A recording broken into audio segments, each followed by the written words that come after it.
दोस्तों, आपका हमारे YouTube चैनल में स्वागत है।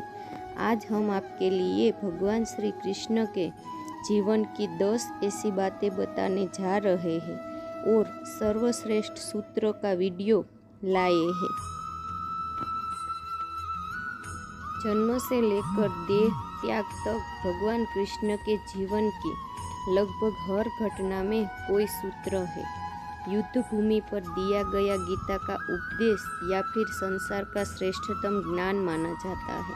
मैनेजमेंट मास्टर कहे या जगत गुरु, गिरधारी कहे या रणछोड़, भगवान कृष्ण के जितने नाम हैं उतनी कहानियाँ हैं। जीवन जीने के तरीके को अगर किसी ने परिभाषित किया है तो वो भगवान श्री कृष्ण है।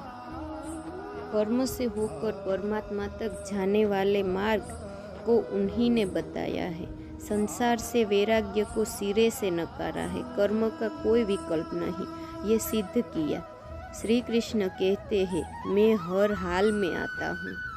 पाप और अत्याचार का अंधकार होता है तब भी, जब प्रेम और भक्ति का उजाला होता है तब भी, दोनों ही परिस्थिति में मेरा आना तो निश्चित है। तो श्री कृष्ण का संपूर्ण जीवन ही एक प्रबंधन की किताब है, जिसे सैकड़ों हजारों बार कहा और सुना जा चुका है। कुरुक्षेत्र में दो सेनाओं के बीच खड़े होकर भारी तनाव के समय कृष्ण ने अर्जुन को जो ज्ञान दिया, दुनिया का श्रेष्ठतम ज्ञान है।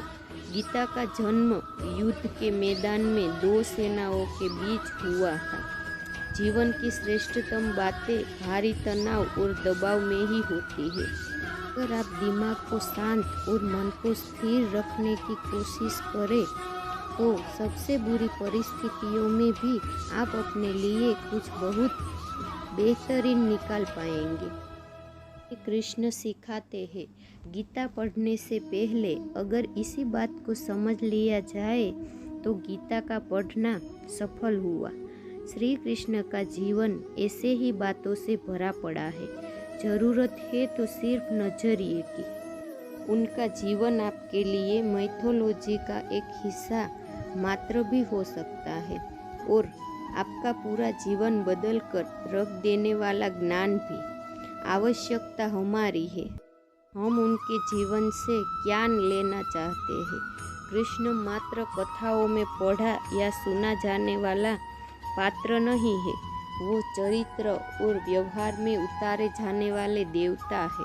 कृष्ण से सीखे कैसे जीवन को श्रेष्ठ बनाया जाए। 10 बातें हैं जो अगर आप व्यवहार में उतार ले तो सफलता निश्चित मिलेगी। पहला, शुरू से अंत तक जीवन संघर्ष ही है। कारागृह में जन्मे कृष्ण पैदा होते ही रात में यमुना पार कर गोकुल ले जाया गया। तीसरे दिन पूतना मारने आ गई। से शुरू हुआ संघर्ष देह त्यागने से पहले द्वारिका डुबोने तक रहा। कृष्ण का जीवन कहता है, आप कोई भी हो, संसार में आए हैं तो संघर्ष हमेशा रहेगा। तो जीवन में आकर परमात्मा भी सांसारिक चुनौतियों से बच नहीं सकता। कृष्ण ने भी कभी किसी बात की शिकायत नहीं की, हर परिस्थिति को जिया और जीता। भगवान श्री कृष्ण कहते हैं, कभी परिस्थितियों से भागो मत, उसके सामने डटकर खड़े हो जाओ, क्योंकि कर्म करना ही मानव जीवन का पहला कर्तव्य है। हम कर्मों से ही परेशानियों से जीत सकते हैं। दूसरा, स्वास्थ्य शरीर से ही विजयी है। कृष्ण का बचपन माखन मिश्री खाते हुए गुजरा है। आज भी भोग लगाते हैं हम, लेकिन ये संकेत कुछ और है। बच्चों को बचपन से ध्यान देने की ज़रूरत है। ये पेरेंटिंग के दौर से गुजर रहे हैं।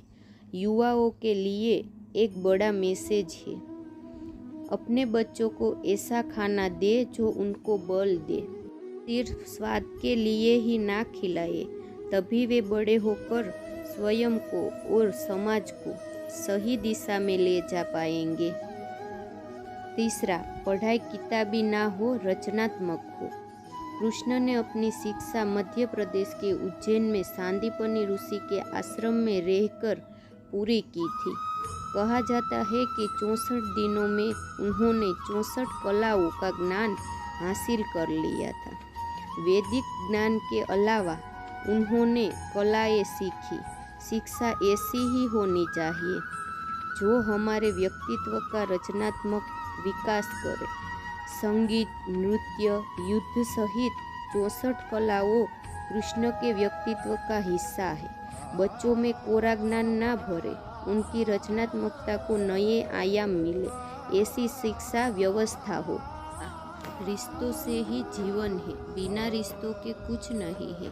कृष्ण ने जीवन भर कभी उन लोगों का साथ नहीं छोड़ा जिनको मन से अपना माना। अर्जुन से वे युवावस्था में मिले, ऐसा महाभारत कहती है, लेकिन अर्जुन से उनका रिश्ता हमेशा मन का रहा है। सुदामा हो या उद्धव, कृष्ण ने जिसे अपना मान लिया उसका साथ उसने जीवन भर दिया।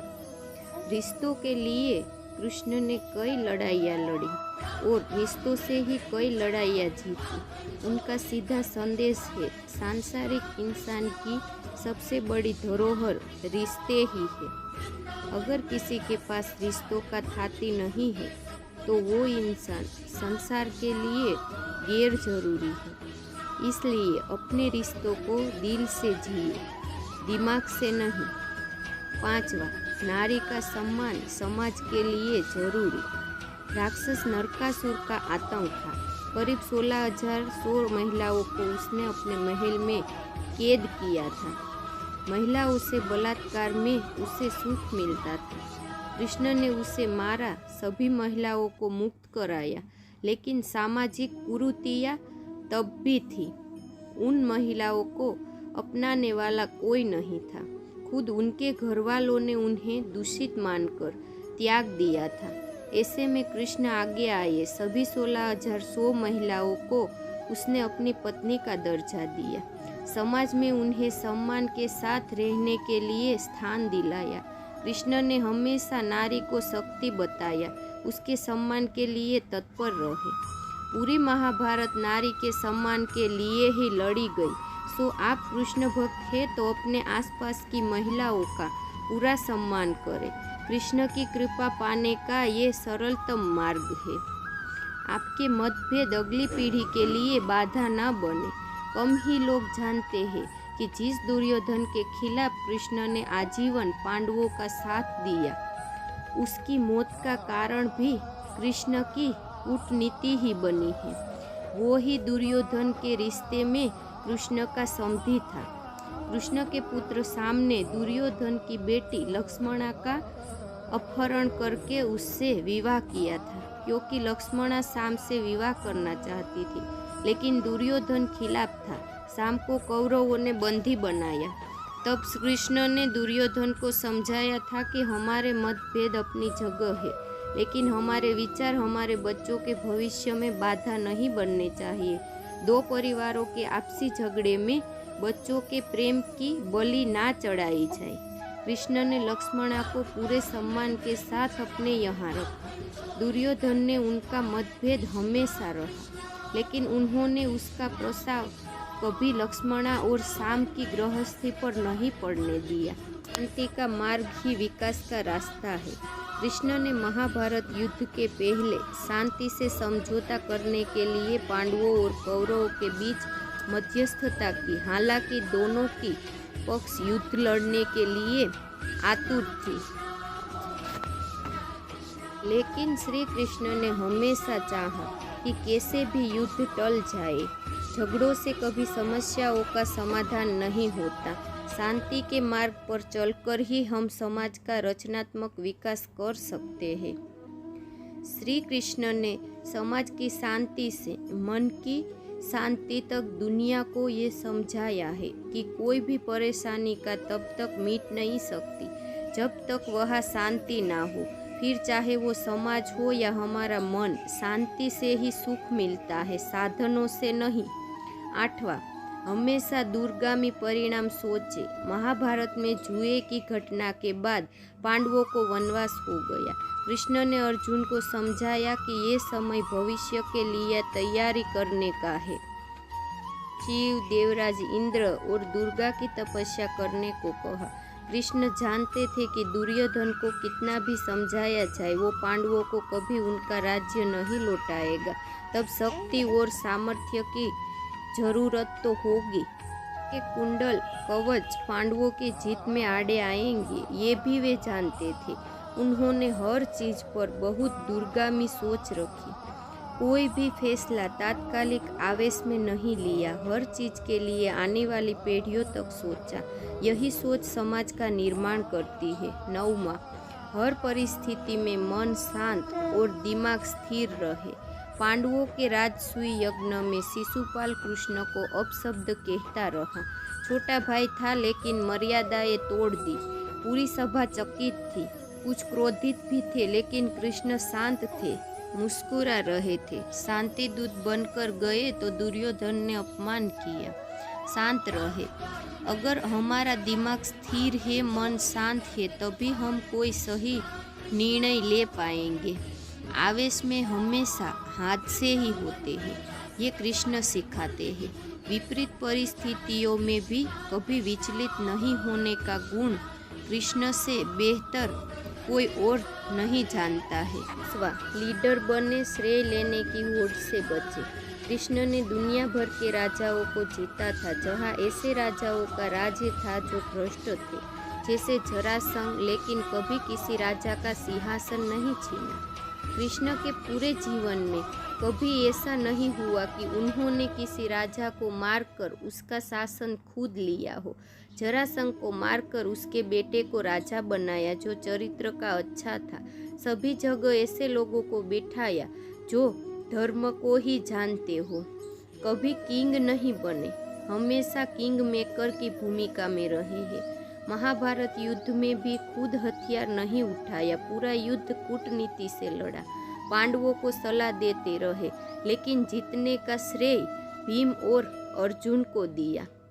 आपको यह कहानी अच्छी लगे तो इसे शेयर और लाइक जरूर करें।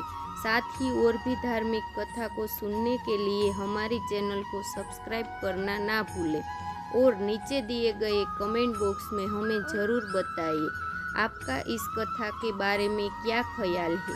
यदि कोई प्रश्न है तो आप हमें पूछ सकते हैं, हम आप तक सही जानकारी देने का प्रयत्न अवश्य करेंगे। जय श्री कृष्ण।